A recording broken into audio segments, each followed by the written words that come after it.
everyone, it's Shell from Scrap Secrets and welcome back to my channel.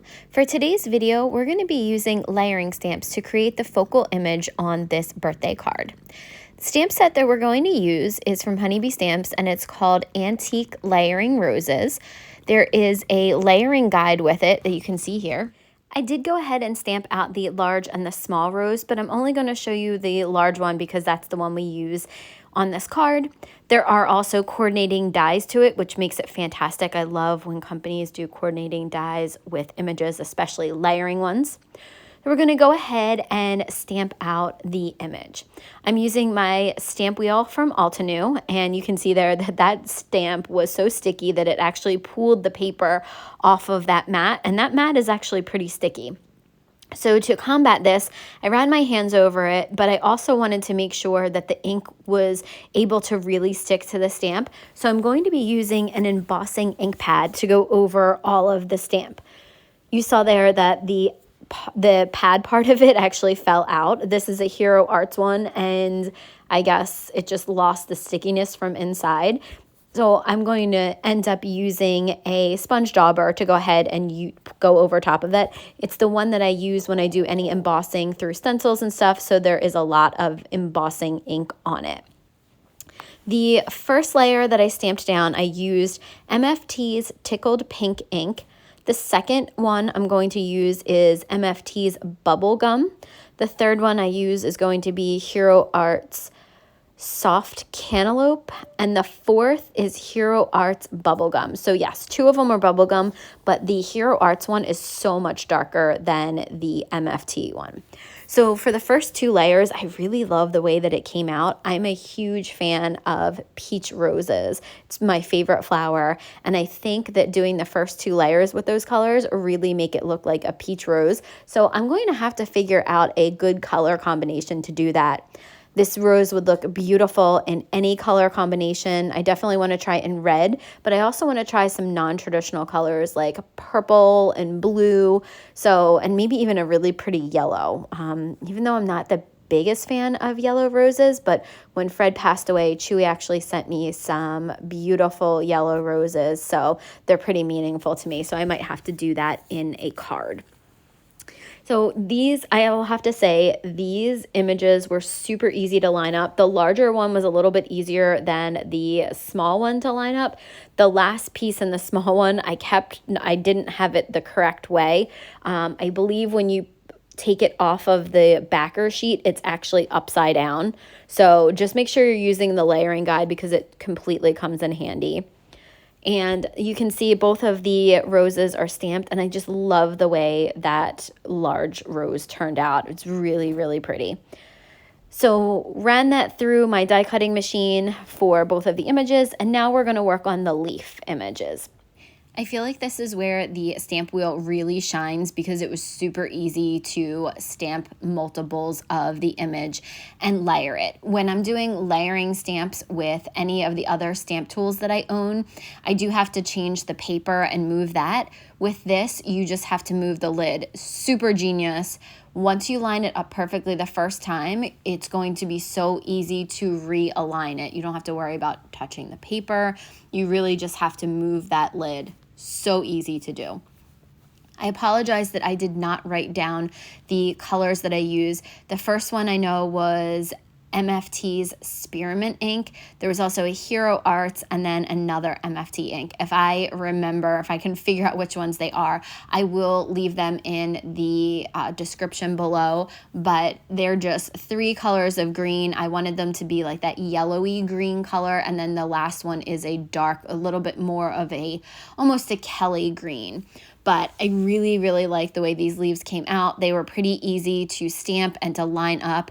They were more difficult than the roses, but I'm not going to even say they were difficult at all. It was just a matter of looking at the layering guide and getting them to stamp in the correct place. So love that Honeybee Stamps puts layering guides into their stamp sets now. If you have an older layering stamp set and you don't have the layering guide, they actually have them available on their website and you can print them out. So fantastic. Or if you lose it, which is in my case will probably happen at some point, I will lose one of them. It's great that that resource is out on their website.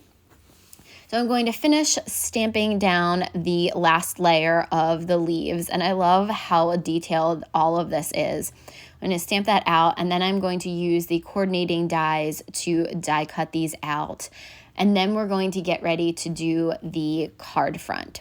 So we're going to be using this stencil, and this is from Kindred Stamps. It was, I think it was when they came out with kind of like their Beauty and the Beast release, because it was like the rose for that. So I'm going to be using the same exact colors that I used on the stamp on the stencil, but they look a little bit different. And I apologize, Brownie just kept jumping. You can see this is him twice jumping up onto my desk.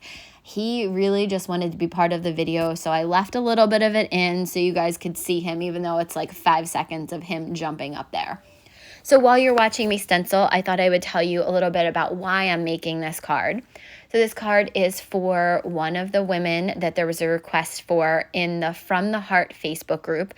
And if you guys have been around and watched my videos over the past couple years, you'll know that that is a group that I make cards for very frequently, for birthdays, for anniversaries, for, you know, just kind of, they do a senior spotlight every week. They spotlight 2 different seniors. And, you know, if you have time, money, if you have the resources, whatever, you can send cards to them. Well, this woman has the same birthday as me, and when I saw that, I was like, I have to make her a card. And her daughter had written in about the things that she liked, and one of the things that she liked was flowers. Didn't say what colors, so I just decided on these pinks and greens because I thought that they were really light, even though it's fall, and I probably should have done fall colors and didn't think about that till now as I was doing the voiceover, but I just thought these colors were so pretty and cheerful. Like I said, peach roses are my favorite, so I was trying to keep it kind of similar to that, but I do like the pink. I do like the way this all came together. When I use this stencil, I tend to just use one color over top of it, but what I decided this time was to try to just make the roses one color, and then the rest of it I just said were leaves, and then did that as the background. I feel like I could have added a third color in there and done maybe a little bit of a background in between the leaves, but I was not trying to get crazy with this. I will have to say the Altenew stamp wheel holds this stencil and the paper in place so nicely. I didn't have any issues with it shifting, very easy to clean up. I just used a microfiber cloth and some water and got it all off of there. You'll notice at the top I did get a little bit too dark on that top, like the center part. But I do try to blend it out, and it's fine. It doesn't really bother me.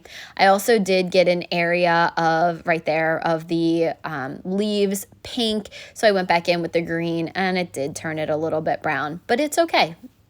So now this is cut to 4 by 5 1/4, and then I cut down a piece of pink cardstock to create the card base, and we're going to glue the stenciled piece right down onto the pink cardstock. This was actually left over from the tag project that I'm going to be doing for this week's Countdown to Christmas series. So sorry, little spoiler there. That's what the theme is for Friday. So, you know, the video will be posted right after this, so it's not really much of a spoiler. But I decided that I was going to go ahead and pop up the rose onto some foam tape.